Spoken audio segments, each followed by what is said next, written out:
High, আমি সোমা। আজ এসেছি আরেক নতুন পর্ব নিয়ে।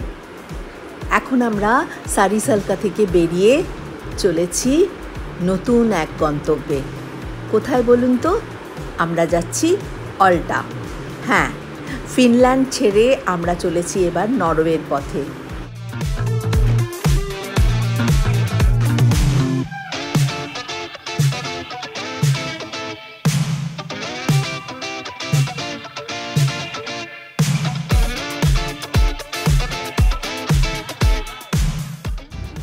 ল্যাপল্যান্ডের একটা দেশ সবে দেখা হলো, ফিনল্যান্ড। এবার চলেছি নরওয়ে। এখনও বাকি আছে কিন্তু সুইডেন। আসুন একে একে সব দেখব।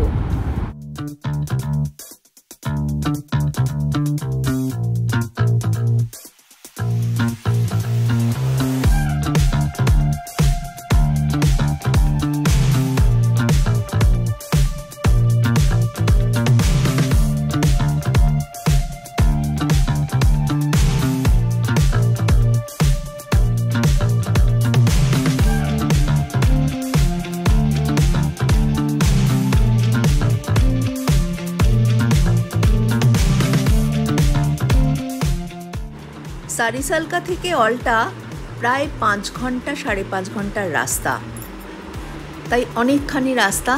কিন্তু সেদিন ছিল একদম ঝলমলে ওয়েদার, কি সুন্দর নীল আকাশ। আর আমরা যখন অল্টার কাছাকাছি পৌঁছেছি তখন প্রায় গোধূলি, মানে সন্ধে হচ্ছে। সেই জন্য বাস থেকেই আমরা খুব সুন্দর গোধূলি আলুর ছটা দেখতে পেলাম, আর তার সাথে সানসেটও দেখলাম। সেই কিছু মুহূর্ত তুলে ধরেছি, আসুন দেখবেন।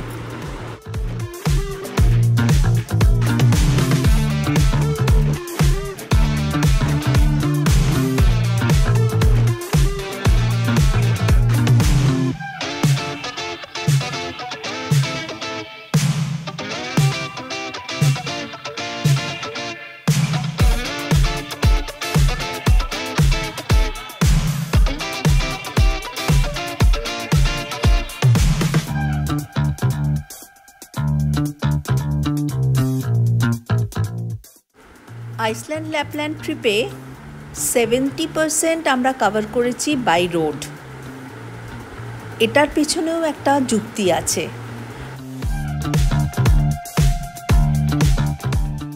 এই দৃশ্য উপভোগ করতে হলে বাই রোডই যেতে হবে, এটা কিন্তু একদম সত্যি।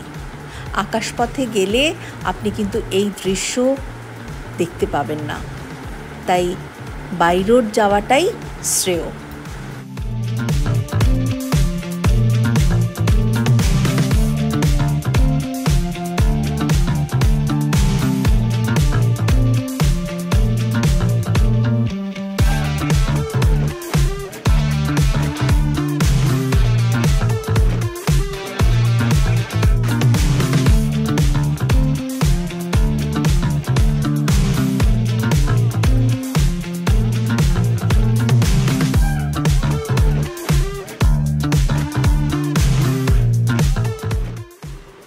আকাশে এই রকম রঙের ছটা, এই রকম রঙের খেলা, এই দেখতে দেখতে এতখানি পথ যাচ্ছি যে কোনো ক্লান্তি নেই।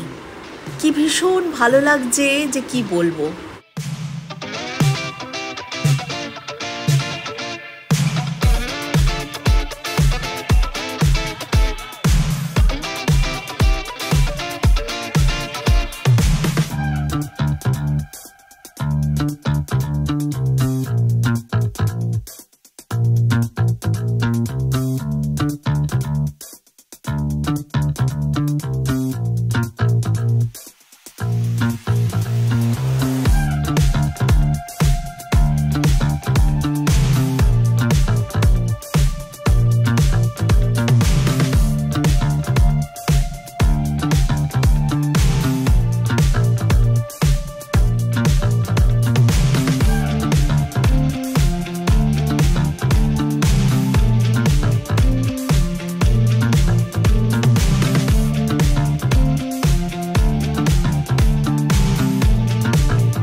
বাইরের এই দৃশ্য আমাদের বোরও হতে দেয়নি, আমাদের ক্লান্তও করেনি। এই দৃশ্য আমাদের সতেজ রেখেছে, মনকে প্রাণকে। যখনই বাইরে তাকিয়েছি দু চোখ ভরে শুধু এই দৃশ্য দেখেছি আর ভালো লাগার আবেশে জড়িয়ে থেকেছি।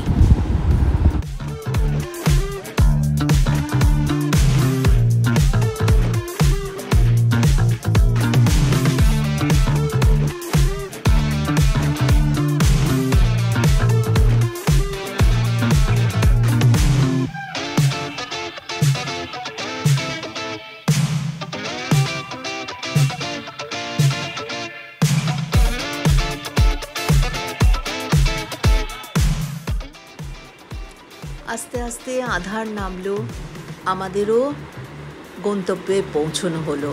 আমরা অলটা এসে পৌঁছলাম। এই সেই প্রসিদ্ধ অলটা চার্চ। আমরা পৌঁছলাম তখন আধার নেমেছে। এই হলো আমাদের হোটেল স্ক্যান্ডিক, ঠিক চার্চের অপোজিটে। পূর্ণিমার রাতে আমরা গিয়ে পৌঁছলাম অলটা। অপূর্ব সুন্দর এক জায়গা।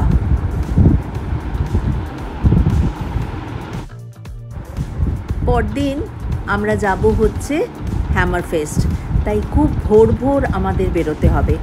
সকাল সকাল আমরা নেবে একটু হোটেলের চারপাশটা ছবি তুললাম।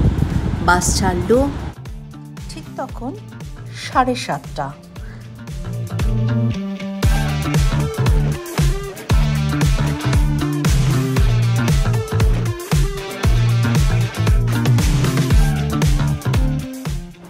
এবার আমাদের বাস রওনা দিল হ্যামারফেস্টের দিকে। অলটা টু হ্যামারফেস্ট প্রায় 6-7 ঘন্টার জার্নি। সেই জন্যই সকাল সকাল বেরোনো, কেননা আমরা হ্যামারফেস্টে 2-3 ঘন্টা থেকে আবার আজকে অলটাই ফিরব। হ্যামারফেস্টে যদি থাকতাম তাহলে হয়তো আমাদের অন্য রকম শিডিউল হতো।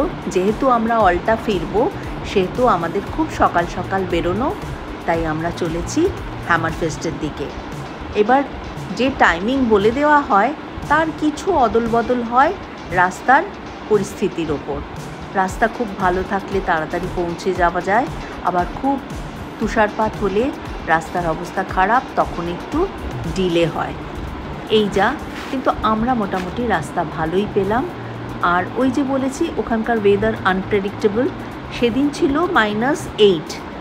এবার যেতে যেতে ঝলমলে আকাশ দেখলাম, কিন্তু আবার মাঝপথে কালো মেঘ। যাই হোক, এসব নিয়েই আমাদের যাত্রা হ্যামারফেস্টের দিকে।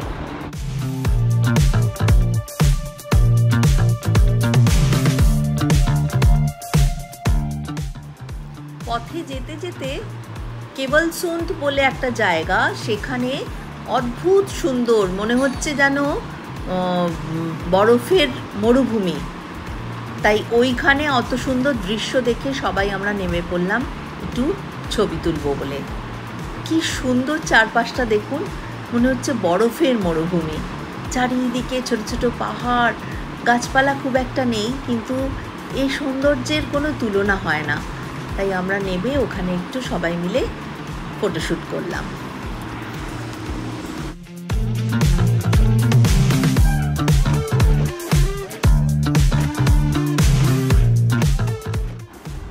ছবিও তোলা হলো, কত কি দেখাও হলো। বরফ সরানোর এরকম মেশিন আগে কখনো দেখিনি। কিভাবে সুন্দর বরফ সরিয়ে দিচ্ছে।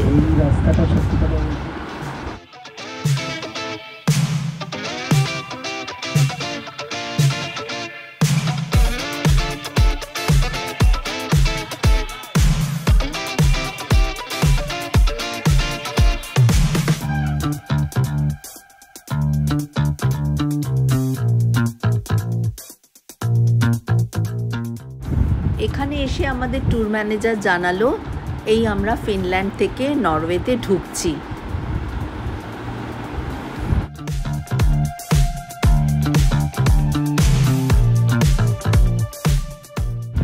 সত্যি ল্যান্ডস্কেপটা যেন হঠাৎ করে কেমন পাল্টে গেল।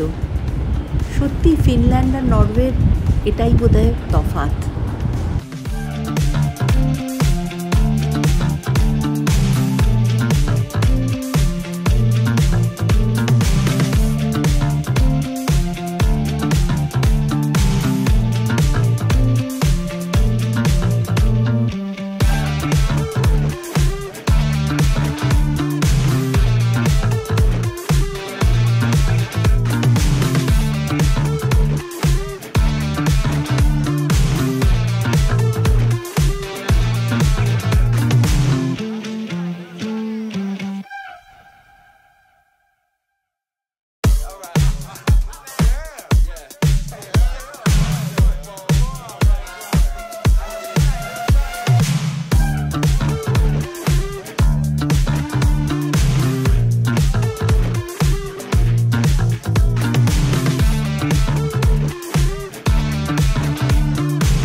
World's northernmost city Hammerfest. সেই শহরে পৌঁছতে কি সুন্দর রাস্তা দিয়ে যে আমরা পেরোলাম, শুধু তার কয়েকটা ভিডিও সাক্ষী রইল যে এই রকমও রাস্তা পৃথিবীতে আছে।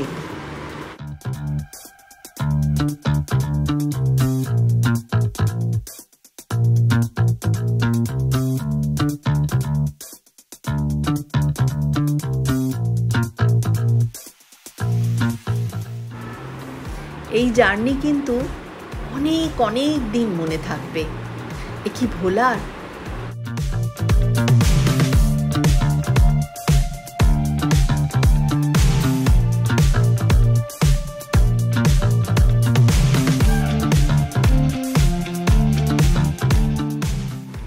এই ছোট ছোট বাড়িগুলো দেখে আরো অবাক হচ্ছিলাম যে এখানে থাকেই বা কারা, আর কিভাবে মানে জীবন নির্বাহ করে সেটাও তো বুঝতে পারছিলাম না।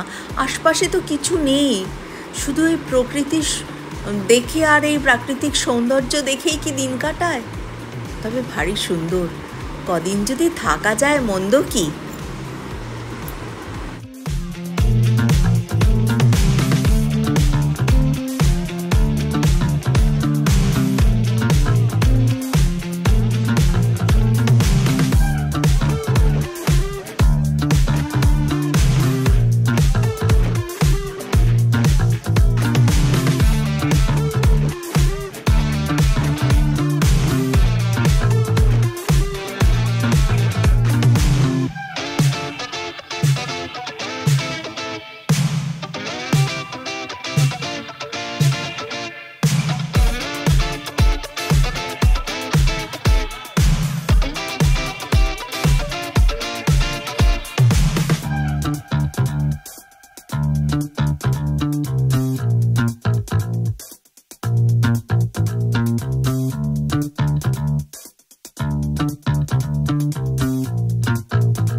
এবার আমরা পৌঁছে গেলাম হ্যামারফেস্ট শহরে।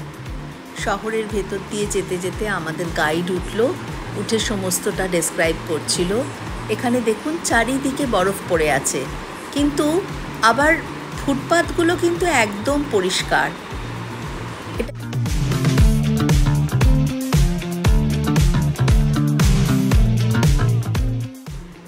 এখানে হিটেড ফুটপাথ, যার জন্য ফুটপাতে কোনো বরফ থাকে না। এও যে হয় সেও তো জানা ছিল না, এখানে এসে সেটাও জানলাম।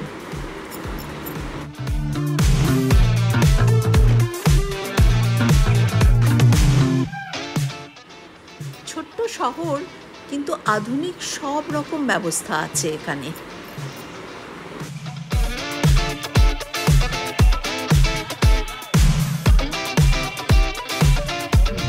Expanding the network, and the more we are expanding it, the less the orthopedic section or up in the department in the hospital has to do during the winter.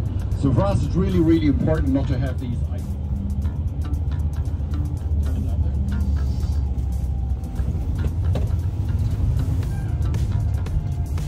Yeah, it looks slippery, so just take your time please. Be very, very careful when you're walking here.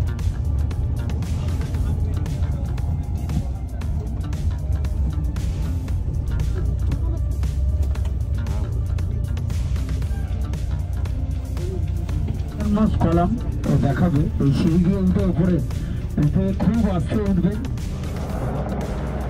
এখানে weather খুব unpredictable, কখন আকাশ পরিষ্কার, কখন যে আকাশ কালো মেঘে ঢেকে যায় কিচ্ছু বলা যায় না। হঠাৎ করে দেখলাম আকাশ একদম কালো আর একটা হেলিকপ্টার ঘুরে বেড়াচ্ছে। পরে জানলাম এখানে হেলিকপ্টার সার্ভিস আছে, অল্টা থেকে হ্যামারফেস্ট ফ্লাইটও আছে, হেলিকপ্টারও আছে।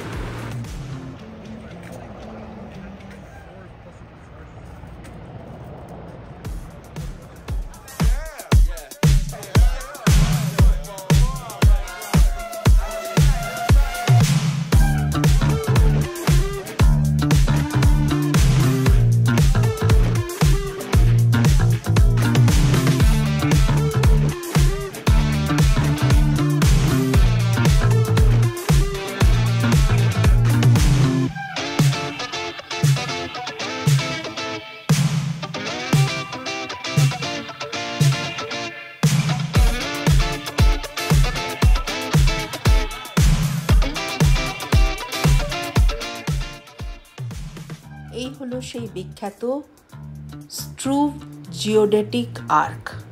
হ্যাঁ, এইখানেই 1815 থেকে 1855 সালে ফ্রেডরিক জর্জ স্ট্রুভের নেতৃত্বে বেশ কিছু বৈজ্ঞানিক দল জরিপ করা শুরু করেছিল। মানে জমি জরিপ যেরকম হয় সেরকম জরিপ করা। এখান থেকে একটা ট্রায়াঙ্গুলার সার্ভে করে ওরা জমি মেপে একটা প্ল্যানেটের কীরকম আকার আকৃতি আবিষ্কারের চেষ্টা করেছিল। সেই জন্য এটা কতখানি গুরুত্বপূর্ণ একটা জায়গা বুঝতে পারছেন। এখান থেকেই কিন্তু শুরু হয়েছিল পৃথিবীর সব কিছুর দূরত্ব মাপা, অক্ষরেখা থেকে কোনটা কত দূরত্বে দেখা। হ্যামারফেস্ট হচ্ছে অক্ষরেখা থেকে 70.7 ডিগ্রি নর্থে অবস্থিত। এই জরিপ করার পদ্ধতি এখান থেকেই শুরু হয়।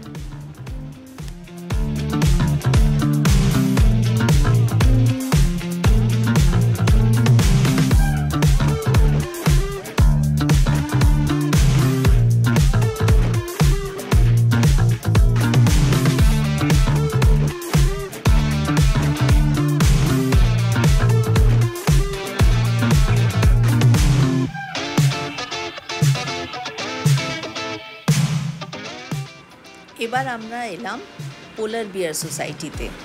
এখানে নিয়ে আসবেই, মানে এই জায়গাটা ওদের কাছে খুব ইম্পর্টেন্ট। এখানে ওরা নিয়ে আসেই সমস্ত ট্যুরিস্টদের। কি দেখলাম আসুন দেখি।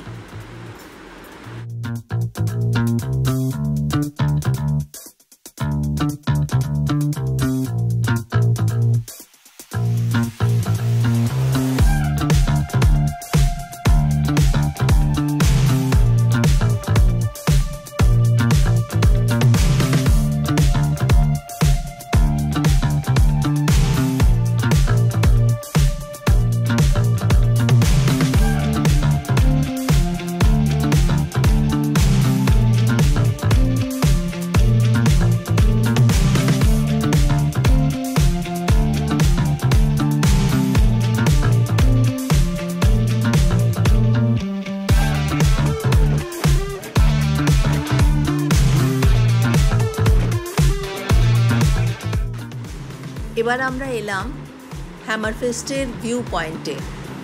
কি সুন্দর জায়গা এটা।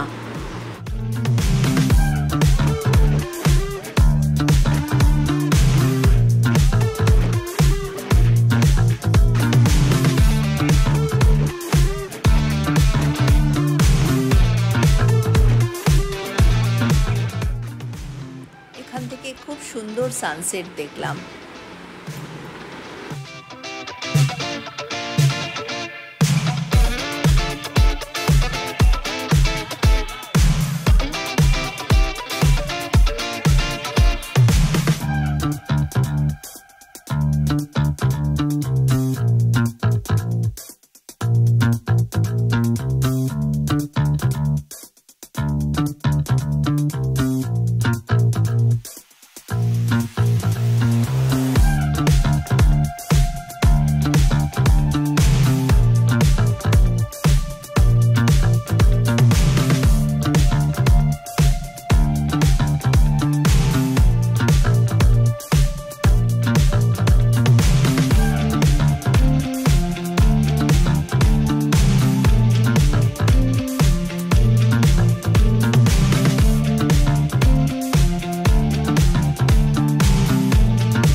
একটা রেস্টুরেন্ট, শুধু সামারে এটা খোলে।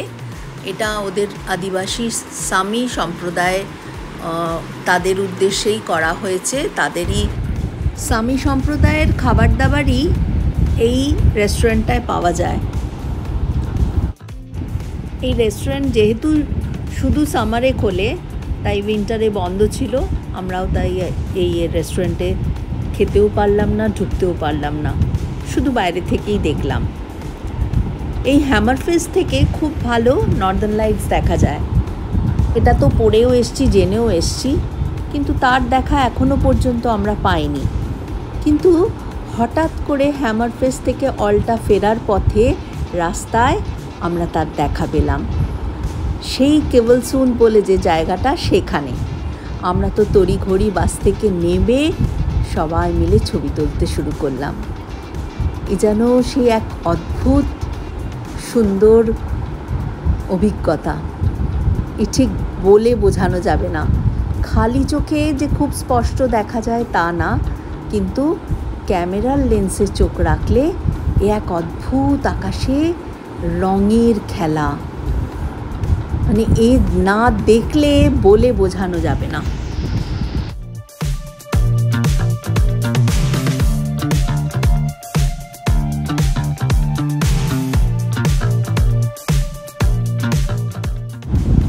মাঝ রাস্তায় নেমে পড়ে এ ছবি, আর বাসের তীব্র লাল আলোটা আমাদের সবার উপর পড়ছিল, তাই ছবিতে একটু অন্যরকম দেখালেও আর কি অতটা বোঝা যাচ্ছে না, যেটা আমরা খালি চোখে ওখানে যেরকম দেখেছি।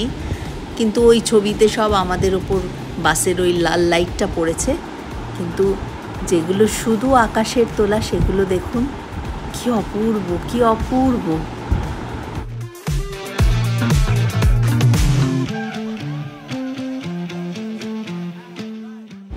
প্রথম দিনের নর্দার্ন লাইটসের অভিজ্ঞতা হলো।